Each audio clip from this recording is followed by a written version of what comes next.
प्यारे दोस्तों, कैसे हैं आप? उम्मीद करता हूं कि आप खैरियत से होंगे।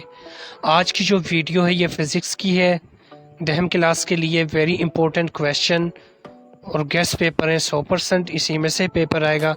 आप अच्छे से तैयारी करें, दिल लगाकर पढ़ें, अच्छे से पढ़ें, दिल लगाकर पढ़ें। और नेक्स्ट जो आपके पेपर रहेंगे उनके भी गेस्ट जल्दी आएंगे। खासकर उर्दू की प्रेजेंटेशन के लिए मैं अलहदा से आपको वीडियो सेंड करूंगा, प्रेजेंटेशन किस तरह करनी है उर्दू पेपर की।